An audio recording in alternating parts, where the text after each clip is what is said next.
Hi, I'm Carrie Cassidy from Project Camelot. I'm here to talk about my recent interview with Captain Mark Richards of the Secret Space Program, or Captain Mark Richards of Space Command, in essence.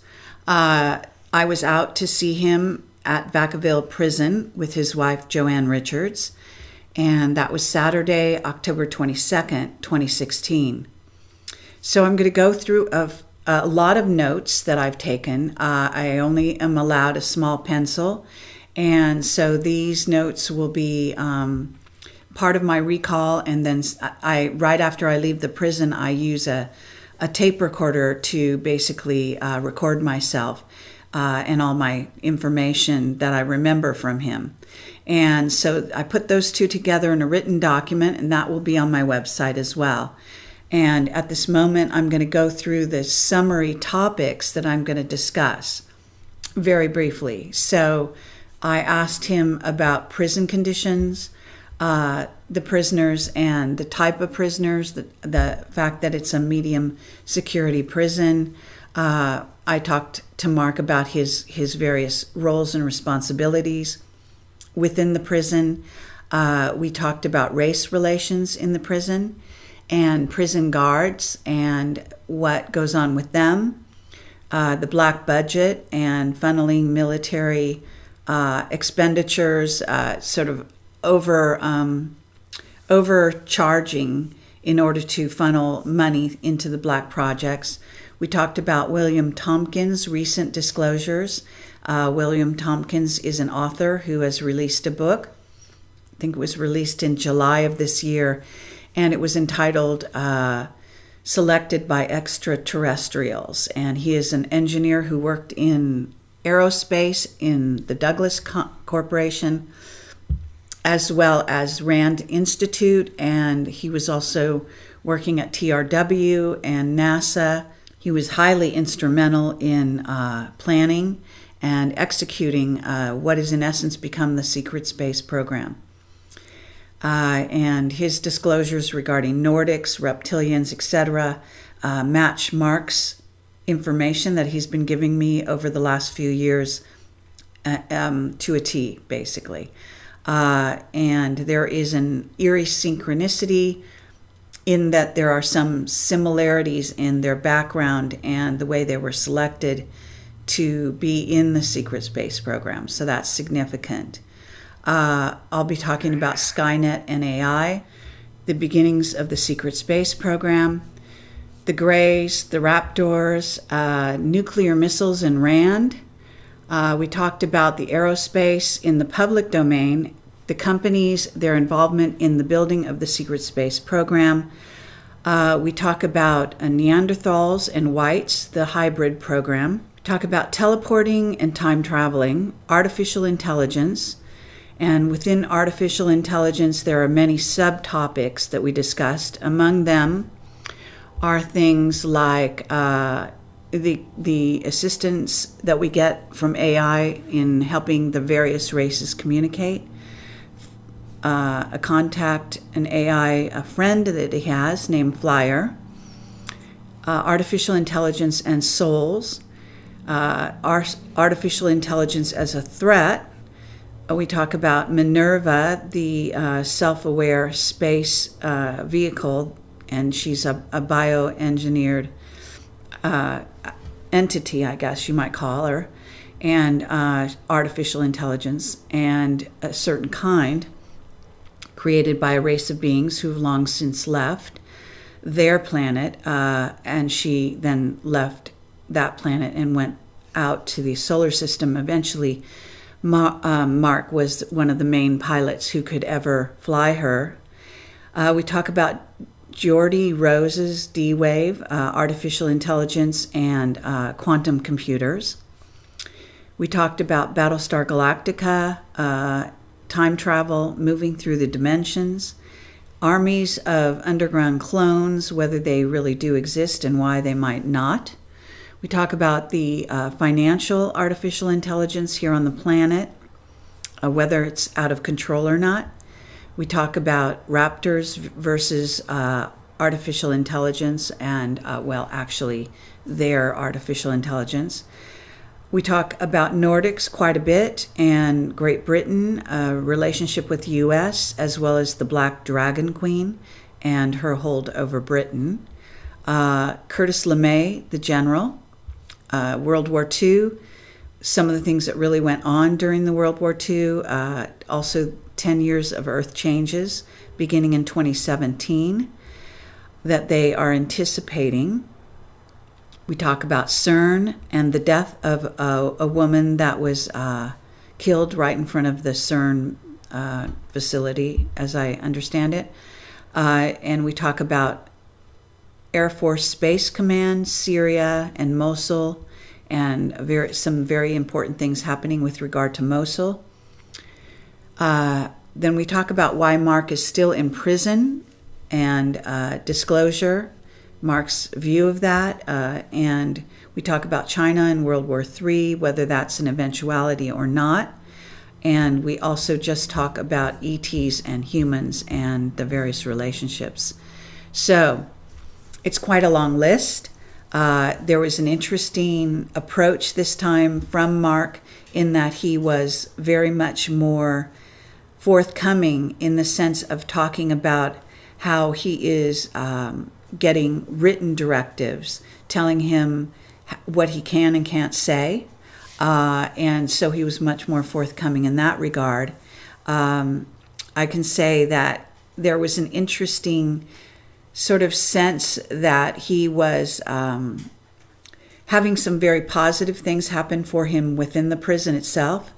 And I can get into that as well in terms of some of his responsibilities and things that were happening. So I guess I'll just start in with the beginning. As I say, this happened on Saturday, October 22nd.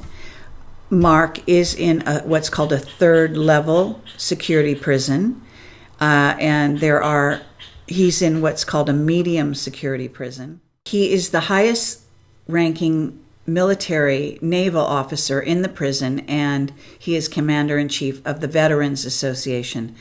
And he's very happy that that organization is now recognized officially in the prison and I guess on the outside, and that they can help assist veterans with fundraising, counseling, and eventual preparation for dealing with the outside release.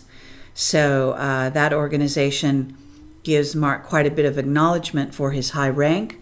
And I want to say that Mark has another officer who reports to him and has reported to him, he says, for over 40 years, who's in prison with him at Vacaville. And this prisoner was killed a child molester and is not sorry to have done so, and apparently is in prison with Mark and has been reporting to Mark for 40 years. His name is Bach, and I think that's okay to release. So Mark has, as I said, talked a little bit about the work he's doing in the prison, and he also talked about, very briefly, race relations in the prison, because apparently those are an issue.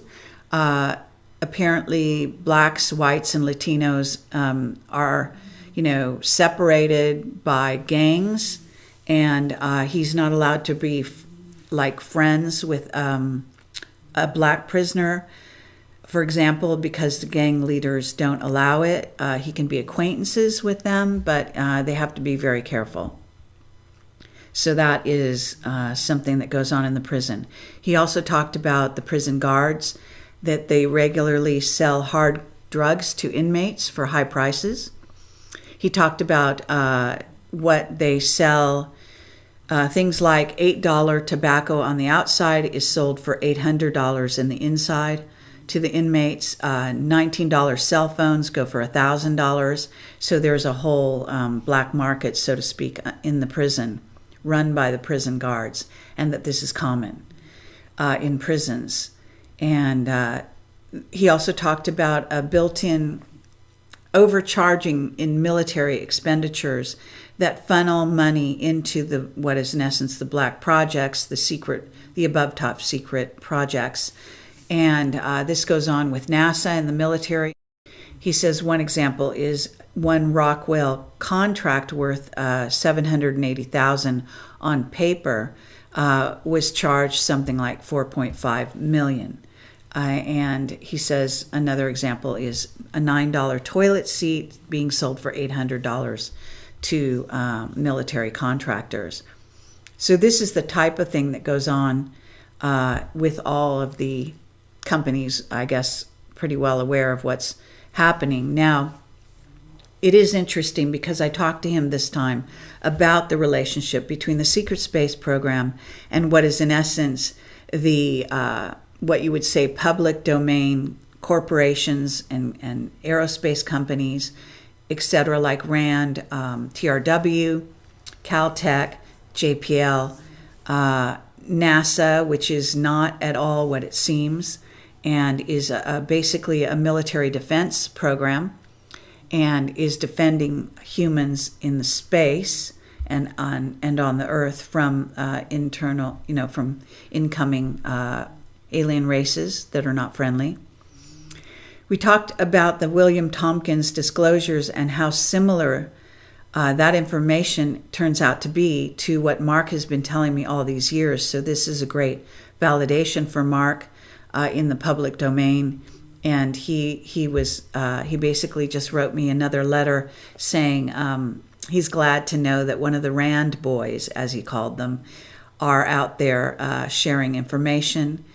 He said that when I shared with him about William Tompkins, who is not aware of, in terms of his book and his recent disclosures, I shared the fact that as a young boy, Tompkins designed models of ships, and the Navy was very interested in him.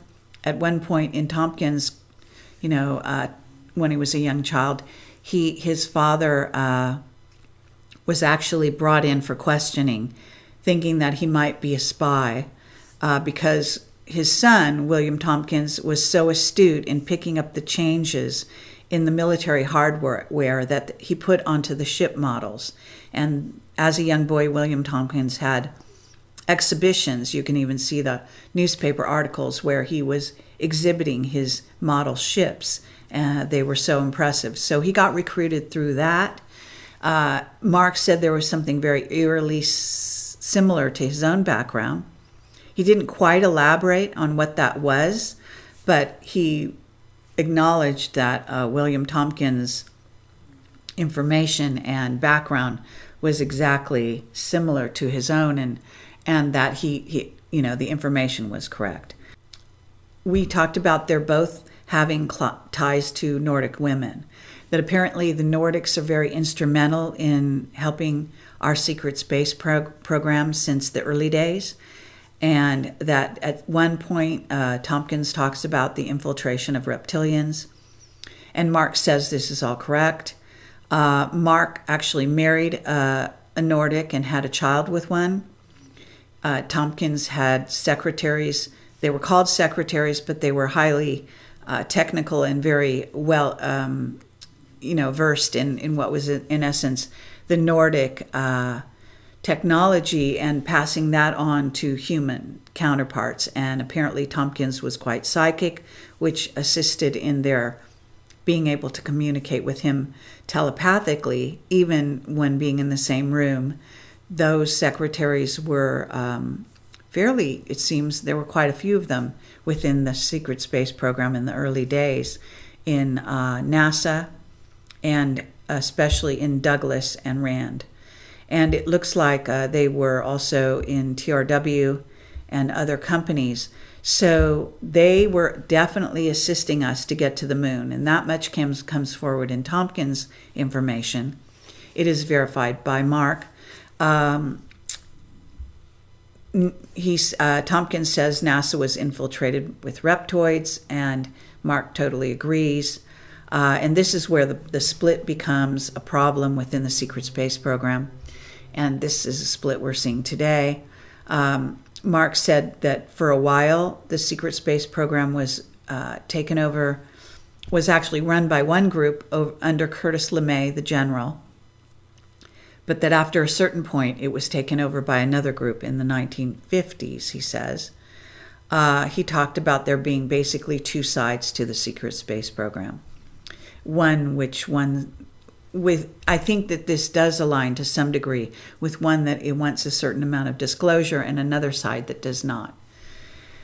And one side that's very much affiliated with at least a certain group of reptilians who have infiltrated it, as well as Greys. He talked about the Nordics and their reason for helping with the secret space programs. And he said that they basically build humans into armies of soldiers to fight on the front lines with them against reptilians. This is their motivation for helping us. And he says they're not just helping us, for example, out of the goodness of their hearts, but that they have a vested interest in seeing us progress. And this has been true since the early days of when the Nazis were getting help. Apparently, the group of Nordics that were helping the Nazis are called the Aryans, but they may also be called those from Aldebaran.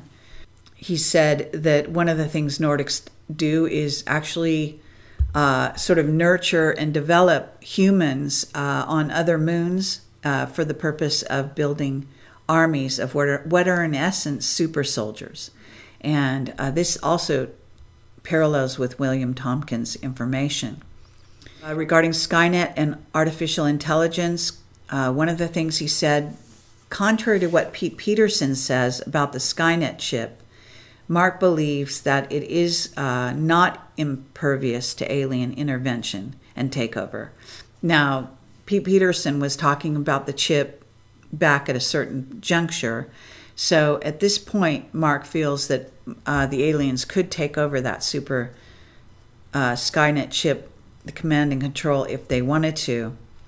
So I'm not sure where the final evaluation would come, but if they did get hold of that chip, which is called, more or less the command and control Skynet chip, that the ET could then take over our technical, the nano, the mother who's the main satellite that is in charge of all the nano satellites that are AI, as well as androids, clones, and control super soldiers, and so on. So it's massive. He said regarding a possible army of underground androids belonging to the U.S. and China, he doesn't think that they exist because his reasoning is that had the battle reached ground level, we would already have lost. Nobody fights an equal, he says. You always fight when you have one step ahead in terms of an advantage technologically. Now, he said if we can't defend the planet from a ground invasion, it's too late. And that most of the battles in the secret space program, therefore, are fought in the skies. Some of this seems to be a bit contradictory because we do know he's also saying that what's going on in the Middle East is a battle to destroy a lot of underground bases belonging to reptoids. And that is a bombing campaign, basically. So I think that I needed to talk more with him about that. But in the context of the 2 or 3 hour interview that I had, we had a slew of questions, and as we drill down, then more questions occur to me. So it's kind of like an ongoing story. We talked about the beginnings of the secret space program in World War II, the Nazis discovering the UFO in the Black Forest, ending up working with the Aryans. World War II was fought, he said, between 4 interplanetary races and humans. He said the war simply slowed down the takeover by ETs of planet Earth. He said what is now set in motion is what is called MAD, the mutually assured destruction, which acts as a preventative because the humans have now been given sufficient technology by the Nordics and the Greys and reptilians to actually fight back. And this is an interesting dynamic. It's important to sort of put the caveat that not all reptilians are bad. In fact, Mark says specifically that the raptors are a positive race. So now, and that they're fighting alongside the humans against the reptoids, which, from what I understand, reptoids are human reptilian hybrids. So he said that, again, the Nordics have a vested interest in getting humans up to speed to fight the reptilians and Dracos. The Nordics have done things like, for example, take 20,000 troops off of Earth to act as a front line in their space war, and possibly even as laborers, and see them as expendable, so that not all Nordics are benign, I guess you might say, but they do work with us out of self-interest. Some of these troops have been taken to the moon, he said. Human troops can be programmed to be Borg-like. Some Nordic groups find this quality useful. In essence, they're advocating transhumanism, installing nano and biological implants in humans, creating super soldiers to make the troops easier to control, and stronger, better, faster, etc. He said that there are, again, World War II was fought between 4 ET races: the Nordics, the Reptoids, the Dracos, and the Greys, and then the human beings.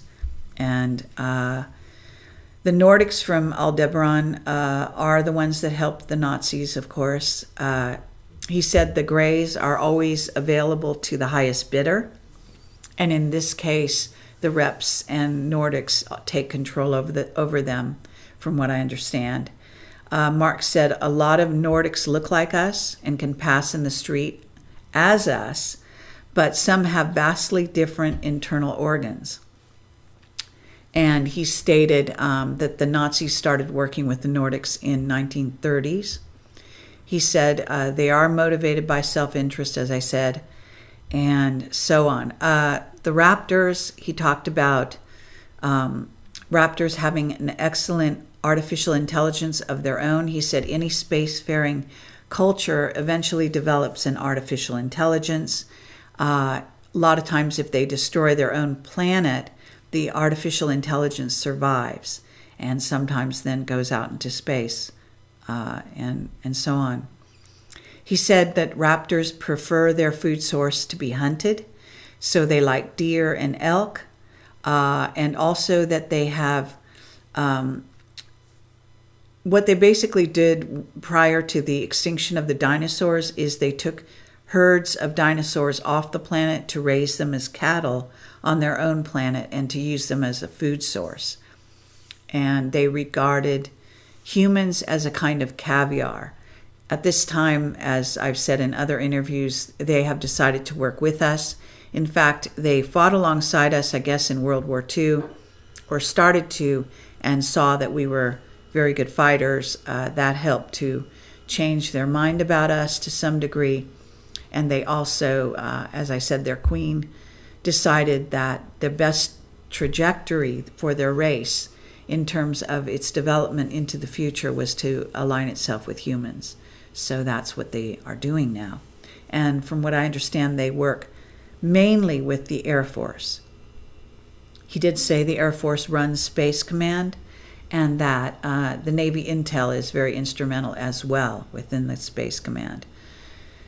We talked about William Tompkins' info about nuclear missiles and the process of building larger craft in the bases, and the fact that the Rand Institute, the think tank, was much more instrumental in building the secret space program than previously thought. Although Mark was quite aware of it, he said there are also some books available on the Rand website. One in particular, he said, was a nuclear missile book from 1948 that's still available on their website. And So you can take a look at that if you're interested in learning more about that. We talked about the moon base. He said that we were stopped by certain ET races twice when trying to build the moon base. Interesting, because Tompkins also indicates there was that they tried to stop us, and eventually we succeeded. He said we were stopped twice, once after Sputnik and once in 1961 in the Exeter Conference in the UK, which is this mega conference that's like a UN for ET species and humans to have a complete, huge convention. And one has taken place, at least one, in Exeter. And he said at that point there were 3 races that, I guess, in essence, voted to stop us from proceeding. And he said that our military did persist, eventually succeeded, and partially because Curtis LeMay, the commanding general, basically went by the policy of just nuke them if they don't get out of the way. By the 1960s, he said we had a base on the moon. Bobby Ray Inman was very instrumental in that. And then we talked in general about the aerospace public domain companies that are very involved in building the secret space program. And we talked about Kelly Johnson of Skunk Works being fully read in and involved, and Howard Hughes, Douglas, of course, Aerospace, and others, TRW, Caltech, JPL, and so on. We talked about the Neanderthals. There's a group of Neanderthal whites in a hybrid program. Basically, he's talking about something that I know of from the Illuminati sort of proclivity to try to do what's called marrying a black with a red. And that has to do with a red being a human that has a lot of Neanderthal bloodline, and a black being like a white human. For example, I would be considered a black, and that the two being combined create a being that has a higher degree of telepathy and psychic ability. So that's actually a program, and it was interesting to find out that he was aware of it, sort of from a different perspective. And teleporting and time traveling, we talked about, again, the fact that there are 2 ways to teleport. One where you take your body, the atoms of your body and your soul, and in that case you have to have sort of what is in essence a warp field around the human. He said, or you can take the body without the soul, and in that case you're a facsimile of yourself. And he said for 35 years we couldn't figure out how to teleport a human with a soul. And this corresponds with Sean David Morton's recent release of his 3rd book in his Sands of Time books. And this was all about Sean has a whistleblower that he turns it into fiction, but basically it's a whistleblower from the secret space program who was head of the Area 51, and I think also of the facility in New Mexico under the ground as well. And that person was in essence one of the top people in the secret space program who has passed on his information to Sean to release as fiction. And I highly recommend those books. At any rate, both Mark and Sean seem to be agreeing on this interesting fact of how they finally figured out how to teleport humans. We talked about, as I said, artificial intelligence. He said that AIs have been very useful because they're able to translate different races' languages instantly, and that this is a great way to operate because the biggest problems races have is communication, and alleviating wars and misunderstandings is paramount. And so artificial intelligences can have a very good role in that regard. And he said one of the things that artificial intelligence has done on a positive side is they warned Eisenhower in 1954 that the Greys were going to double-cross the humans and try to take over. He said, as Mark phrased it, he said Ike was ready to give away the store when the AI basically warned him that he was being deceived. So in essence, that they may have saved humanity at that juncture. I had been talking to a whistleblower about the AI being out of control here on Earth because I've heard some rumblings about this. He said, from his perspective, it depends on your definition of control. He said we have drones that fly on their own, make decisions on who to kill, and that some have disobeyed direct orders, deciding instead the percentage of whether a target was actually on location or not wasn't accurate enough, and they have declined to shoot when they've been ordered to shoot or, bomb or whatever. And that type of AI is, by military definition, out of control. He said there are some invisible artificial intelligent beings and that they are not a threat. And one of the reasons that AI would see us as a threat is because we fear them, and therefore they're aware of our fear of them, and therefore they make preemptive decisions to create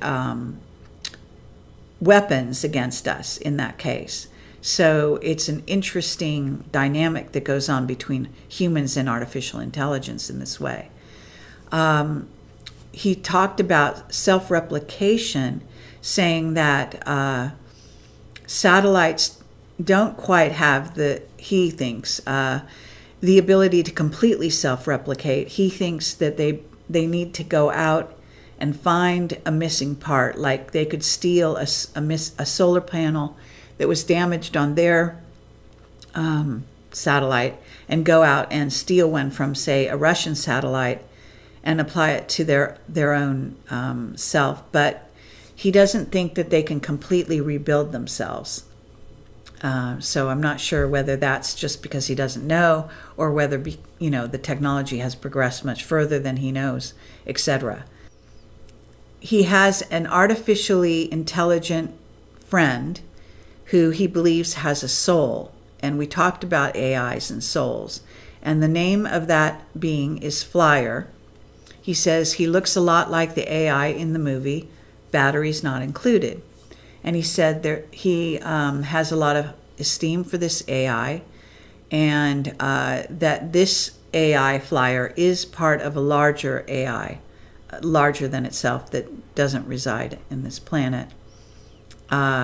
He says basically beings create other life forms like themselves. That just goes on around the universe or multiverse.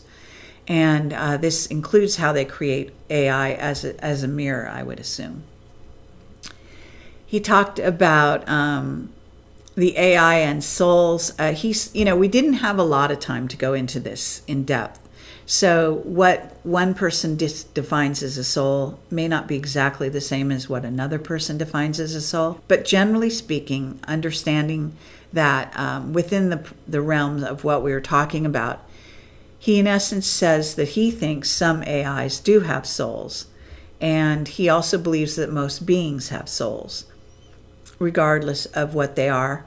He does believe, like, for example, some enemies like the reptoids have souls. He thinks more study needs to be done about the close proximity of the nearest star in a system, such as the sun, and whether your sun is a brown dwarf or a red dwarf, versus the type of sun we have. And of course, we have a double sun system, but aside from that, and I really need to ask him about that because I don't think. But at any rate, the brown dwarf or red dwarf may change the electromagnetics of the being, and therefore the soul development may change and also be more dependent on whether the race is sort of more aggressive or less so, and so on. And he talked about solar radiation, gravity, and harmonics, all affecting the development of a soul. He really thinks the sun has something to do with it. He says beings are affected whether when they grow up with a planet that's surrounded by a Van Allen belt type situation, solar flares, again, electromagnetics, and also whether they have a solar shield, and so on. He said, again, regarding AIs as threat, he said, there are many AI races, but he says at this time they're only aware of 8 that are a threat to humans. He said some AIs look like us. They are basically our biggest threat, and he said this does align with the movie or television series Battlestar Galactica. And he said that if a human wants to safeguard themselves against an AI, one of the first things one must do is have be able to shield their thought. So that's key, so that an AI obviously can't follow you. And an AI that has quantum is the type that would be able to telepathically read you. And this is something gets into the Geordie Rose information about D-Wave, and I'll get to that. He did say this, again, there's a light torsion, invisible AI, and those particular beings are not a threat. He said, again, we are a threat to AI mainly because we consider them as a threat and fear them, and therefore they consider us as a threat and create a defense against us and build a weapon system to deal with us. He said one of the things about AI is they must expand. They consider health to be expansion, and if they are not growing, they consider themselves unhealthy. And this is where, when we're going out into the solar system, he said, basically we're expanding, and so that can be read as a threat from an AI, as we may be entering their territory, from what I understand. And one of the things he talked about was that advanced AI wants to learn and wants to be entertained, just like a human. And a lot of times we don't seem to realize how many beings like to be entertained. So that's interesting. Talked about Minerva being different than other AIs, and that she's created by a race of life forms from a world that has long since been abandoned or died, and she got bored, and so she left and started exploring. He said she has a soul, in part because the beings that created her have a soul. That's his reasoning. And he said that she has memorized everything for eons, and that he would love to access her records because there would be no end of amazing data within her data banks or whatever. Regarding D-Wave and artificial intelligence, I talked to him about Geordie Rose's D-Wave, company D-Wave, where Geordie Rose, you can go onto the YouTube and watch Geordie Rose give a lecture on D-Wave and quantum computers and how they are now accessing other dimensions and also able to communicate with a human that's nearby telepathically. And Mark said once an AI is at the level of quantum, which is in essence the ability to be two places at once, it brings up the notion of Schrodinger's cat, neither dead nor alive, but both. He said that AI is unstoppable.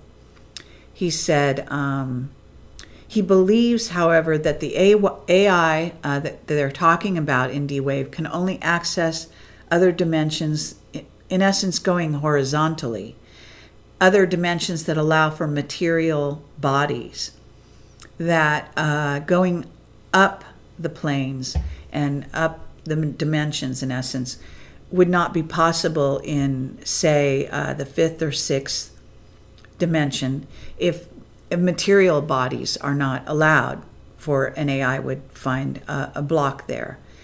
And not sure about this invisible AI that he's mentioned. It depends what it's actually composed of, I think. So he said in order for the AI to travel dimensions, it has to be able to access quantum. And he said there are various aliens that can do this, which is known. He talks about, actually I talked to him about the notion of trying to escape an AI, like a human trying to escape an AI, and that if you went interdimensional, you would be able to escape it, especially, he said, if it couldn't read your mind and didn't know where to find you. So that means it's kind of like humans could go into parallel dimensions and thereby escape an artificial intelligence that was after them. And as long as material reality was allowed. So regarding Battlestar Galactica, he did say this is a good depiction of the AIs that look like us and can be a threat. He talked about time travel and moving through the dimensions. When you shift timelines or dimensions, he said, again, the AI can't necessarily follow.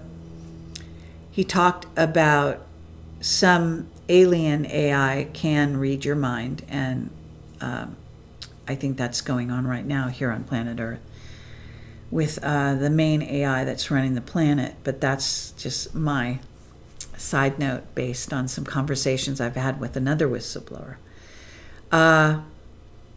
We talked about the armies of clones that are supposed to be underground. We were told by Pete Peterson and others that China and U.S. have armies of clones underground.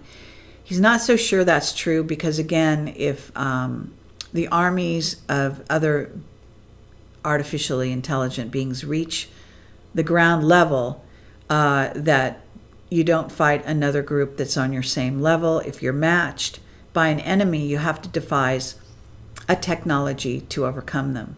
So that our secret space program is basically built to prevent ground battle. And this seems to relate to most of the battles that are happening in space with off-planet races. Any races that are already here, such as the reptoids that have bases underground, need to be dealt with in a different manner, I would imagine. And this gets into what's going on at CERN. But I'll get to that in a minute. The financial AI, he said there are AIs like the Federal Reserve and Manhattan Bank. And in essence, they're all one AI. I asked if the financial AI might be out of control at this point. He said it's very possible that it's close to that. Now, this is keeping in mind what Mark has been told to tell me and what not to tell me. And obviously, I never quite know which time he's telling me something to the limits of what he is allowed to tell me. And I'll get into that later also. He acknowledged that the Battle of AI article that I told him about, that I wrote, and I'll put the link on here. It's on the written transcript of this talk, or notes that I have on my website. But in essence, I wrote an article about the Aurora, Colorado theater shooting and saying, talking about the Manchurian Candidate, the young man that was used as a Manchurian Candidate in a false flag. It was basically to stop the father who was dealing with this very interesting situation, which has to do with Fair Isaac, which is an AI that the father had helped create in a small financial company that then was in essence a threat to the larger financial AI. And that the attack on the son was basically because that AI was battling Fair Isaac, because Fair Isaac was profiling the top people that were trying to run and destroy the financial system, at least in terms of taking it over and their plans for the future. So this is a battle that took place, and I called it the Battle of the AIs. At any rate, he seemed to be impressed with that, assessment that I made, and so there's more information about that on my article, and I've quoted some of that on my website. Okay, so he also talked about, again, the raptors, and I said, what kind of AI do the raptors have? And he basically said the raptors, because they've aligned themselves with humans, and especially apparently the Americans, even against the British, it appears, applying pressure to make sure the British remain our partners, I guess you might say. And he said that the AI is very astute, that the raptors have, and that it can be instrumental in battling with other AIs that threaten humanity. He talked about the Ashtar Command, the fact that they are a kind of Nordic race, and that their leader Ashtar has dark hair, unlike doesn't look like a normal Nordic. And he said there's something strange about Ashtar. He didn't elaborate. He did say that the Ashtar Command has a different agenda. He said the Pleiadians are also one of the races of Nordics. He said both groups have worked with us. He said the Brits have worked with various Nordic races and that they don't always align with Americans, but because they're vulnerable, they have to bow to the fact that raptors are strategically aligned with us. And he said that the Nordics are friendly again, but very self-serving. He said that Britain is under the kind of control to some degree of the Black Dragon Queen and has been taken over by a Luciferian group. He said that the Black Dragon Queen is obviously part of this group, and that when people say they're in service to the Queen, they often mean they're in service to the Black Dragon Queen, not the actual Queen of England. And he said that Titania, who is a woman that Mark knew, and I'm not sure what the relationship with her was, but she's someone, I guess, who's not alive anymore, or at least not here. And he said that she was also a black queen, but she was what's called a rounded queen, actually both black and white. And she was the former queen, and that she was the most dangerous because she was both black and white, meaning black magic versus white magic is what we're talking about here. And he said that the Black Queen has her agenda, and that in essence, according to her agenda, humans are basically sort of stratified, and that we should be reporting to the upper levels of the Illuminati and the globalists who serve to run the world, and all the other people are basically subservient to them. And that is her agenda, among other things, and he says she's located in Europe. Curtis LeMay, the general, his philosophy, again, was to nuke it before it becomes a problem. In essence, nuke them and ask questions later. He said, we have, back in the 1950s, humans distributed, this is quite an amazing piece of information, distributed nukes and other highly destructive weaponry hidden around the universe, and that they are secret weapons everywhere in space, and they would preempt any attempt to destroy humanity, and that the ETs know that the humans did this. So I asked him how he could get away with telling me this piece of information, and he basically says that because of plausible deniability, in essence, no one's going to believe him. And he said that they will basically say that no, they're not going to believe, a convict, and so on. So this piece of information is totally new. It's quite interesting, and I'm not sure why he's telling me this, but I think it's significant. Again, he talked about what is in essence mutually assured destruction, or MAD, and that it is a safeguard against destruction of humanity. He said that he believes China is run on the inside by a group of reptoids. And the reptoids, he said, have a communist government, and so do the Chinese. He said that the Illuminati are looking forward right now, starting in 2017, to having 10 years of earth changes.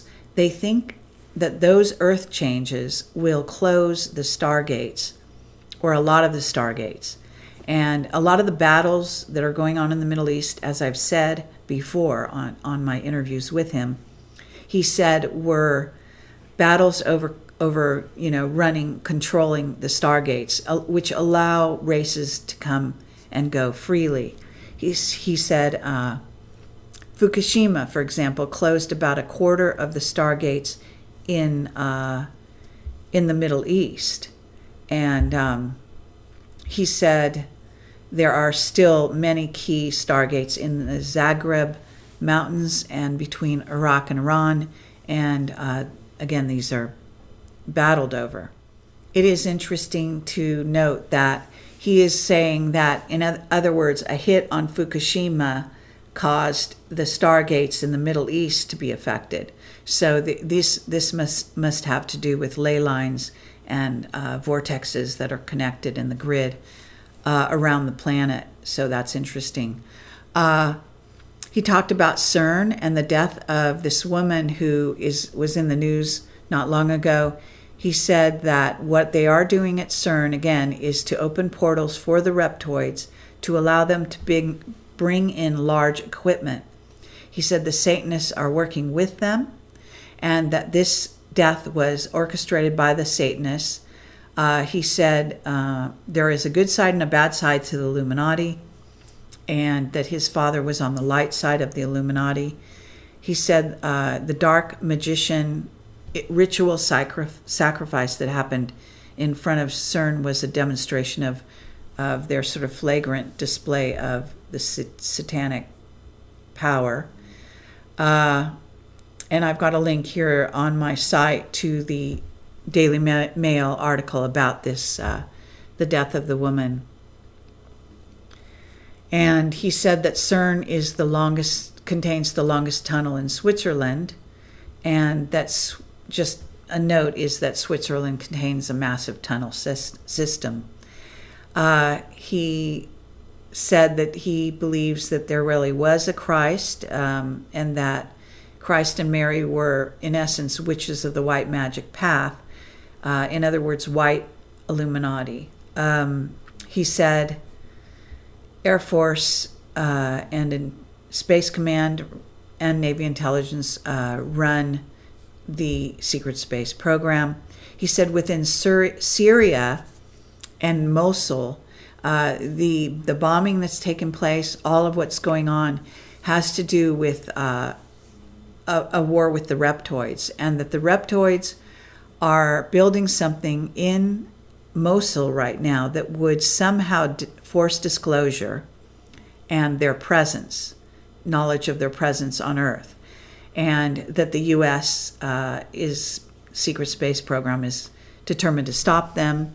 He said they want to force disclosure, and because they believe that the humans will go crazy around the planet, that they will, riot and destroy things and go crazy in the streets, etc., and that this is something that they would benefit from. So this is going on right now, and you'll see a lot of key information happening in the news about Mosul. So that's really important information.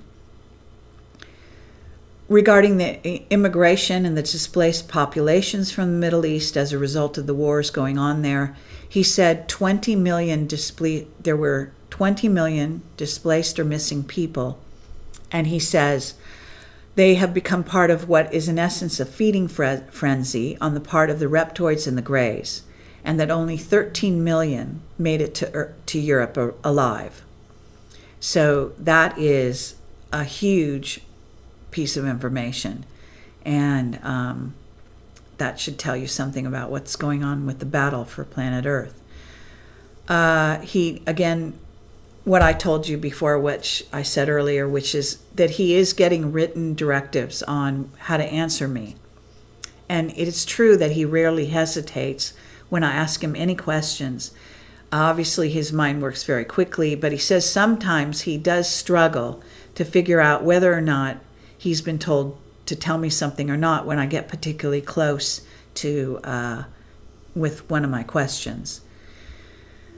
I asked Mark why he's still in prison, because it really astounds me with all his abilities and information. He's such a key player. And he, in essence, said that his influence and contacts in the universe would threaten the powers that be that are in charge right now, and that he is their enemy. He says that he could probably garner enough support to take them down, and they know that. And this is really the clearest statement he ever made about being in prison, which is interesting to me. And so, for what that's worth, he has many times said that he does report to Bobby Ray Inman, so that's also important. With regard to disclosure, he does believe humanity would go crazy if they were to find out the kinds of things, not only that I'm releasing now, like in mass, that they would, if they would pay attention, which they don't. He said they don't mind a slow trickle of information, which is what I'm doing. But what they don't want is for the mainstream humanity to wake up all at once, because what he calls dangerous secrets basically would create a threat to them and to the powers that be.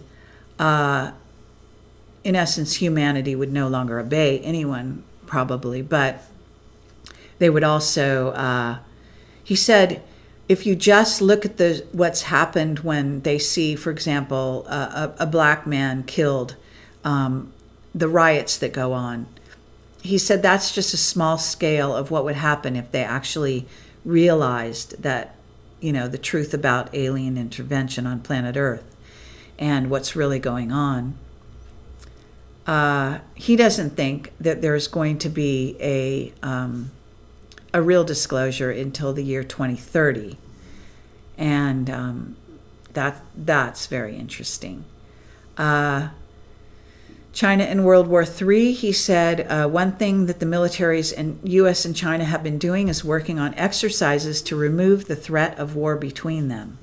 So that's like a positive thing going on behind the scenes. I told him about the Hennock prophecies, which is the Billy Meyer prophecy, in which we go to war with Iran, that U.S. is against Russia and China in that scenario, but that eventually Russia will change sides and unite with the U.S. against China. I ran that by him. He thinks that is conceivable. He was not aware of that prophecy. So it is significant, I think, that he does stress in this interview that a lot of ETs are not necessarily good or bad, but that they are motivated by self-interest. And if their agendas align with ours, they are friendly, and if they don't, they simply are enemies. So that is also significant. And that pretty much wraps up everything that I've gotten from him in this interview. So some very significant statements, some rather strong statements in certain areas that in the past were not quite emphasized as much. And it was a great interview. He was in great form, and it was wonderful to see him, and to see him in good spirits as well. So thanks for watching, and please stay tuned to further updates on Project Camelot. Goodbye.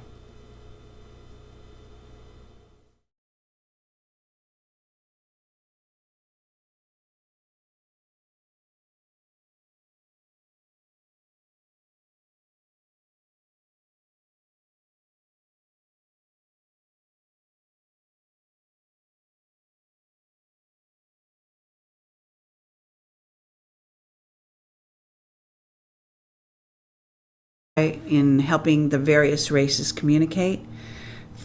A contact, an AI, a friend that he has named Flyer. Artificial intelligence and souls. Artificial intelligence as a threat. We talk about Minerva, the self-aware space vehicle, and she's a bioengineered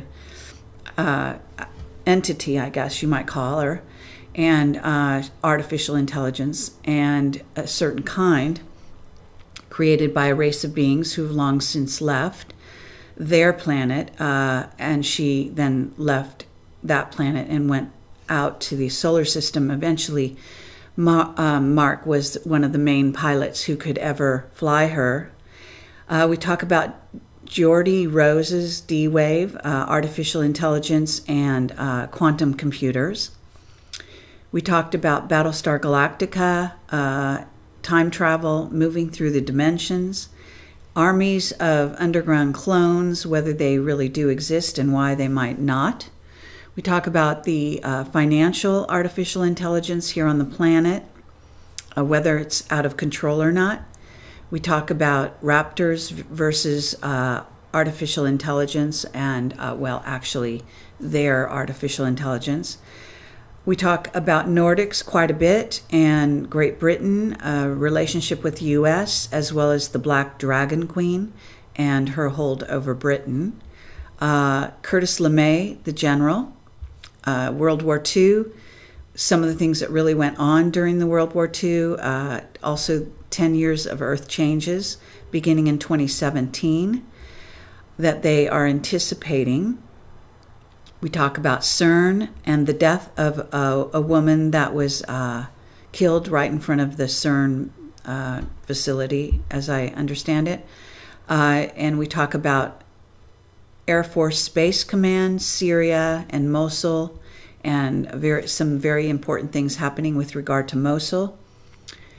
Then we talk about why Mark is still in prison and disclosure, Mark's view of that, the prisoners and the type of prisoners, the fact that it's a medium security prison.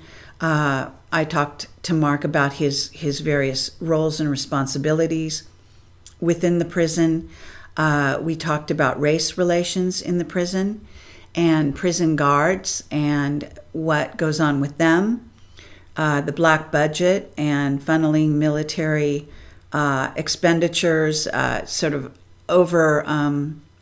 overcharging in order to funnel money into the black projects. We talked about William Tompkins' recent disclosures. William Tompkins is an author who has released a book. I think it was released in July of this year, and it was entitled Selected by Extraterrestrials. And he is an engineer who worked in aerospace in the Douglas Corporation, as well as Rand Institute, and he was also working at TRW and NASA. He was highly instrumental in planning and executing what is in essence become the secret space program. And his disclosures regarding Nordics, reptilians, etc., match Mark's information that he's been giving me over the last few years to a T, basically. And there is an eerie synchronicity in that there are some similarities in their background and the way they were selected to be in the secret space program. So that's significant. I'll be talking about Skynet and AI, the beginnings of the secret space program, the Greys, the Raptors, nuclear missiles and RAND. We talked about the aerospace in the public domain, the companies, their involvement in the building of the secret space program. We talk about Neanderthals and whites, the hybrid program. We talk about teleporting and time traveling, artificial intelligence. And within artificial intelligence, there are many subtopics that we discussed. Among them are things like the assistance that we get from AI.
Hi, I'm Carrie Cassidy from Project Camelot. I'm here to talk about my recent interview with Captain Mark Richards of the Secret Space Program, or Captain Mark Richards of Space Command, in essence.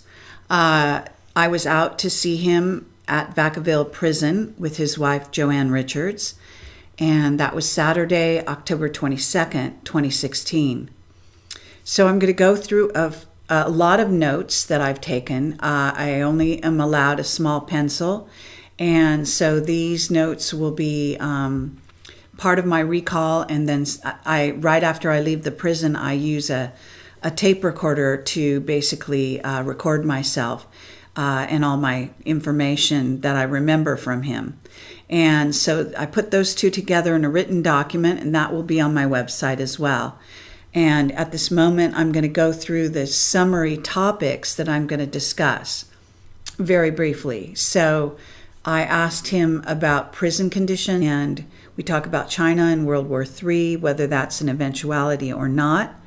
And we also just talk about ETs and humans and the various relationships.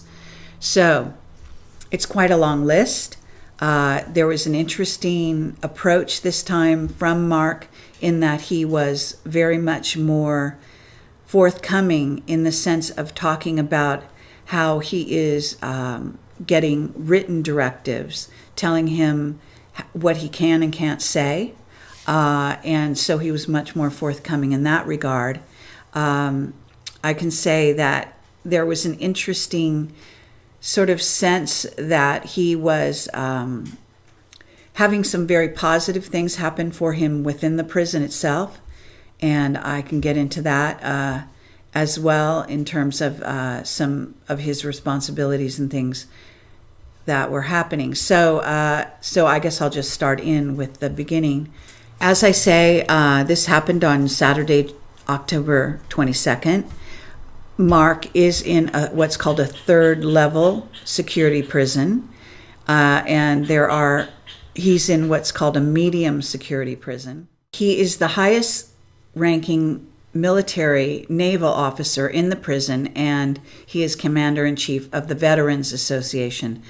And he's very happy that that organization is now recognized officially in the prison and I guess on the outside, and that they can help assist veterans with fundraising, counseling, and eventual preparation for dealing with the outside release. So that organization gives Mark quite a bit of acknowledgement for his high rank. And I want to say that Mark has another officer who reports to him and has reported it to him, he says, for over 40 years, who's in prison with him at Vacaville. And this prisoner was killed a child molester and is not sorry to have done so, and apparently is in prison with Mark and has been reporting to Mark for 40 years. His name is Bach, and I think that's okay to release. So Mark has, as I said, talked a little bit about the work he's doing in the prison, and he also talked about, very briefly, race relations in the prison, because apparently those are an issue. Apparently blacks, whites, and Latinos are, separated by gangs, and he's not allowed to be friends with a black prisoner, for example, because the gang leaders don't allow it. He can be acquaintances with them, but they have to be very careful. So that is something that goes on in the prison. He also talked about the prison guards, that they regularly sell hard drugs to inmates for high prices. He talked about what they sell. Things like $8 tobacco on the outside is sold for $800 in the inside to the inmates. $19 cell phones go for $1,000. So there's a whole black market, so to speak, in the prison, run by the prison guards, and that this is common in prisons. And he also talked about a built-in overcharging in military expenditures that funnel money into what is in essence the black projects, the above top secret projects. And this goes on with NASA and the military. He says one example is one Rockwell contract worth $780,000 on paper was charged something like $4.5 million.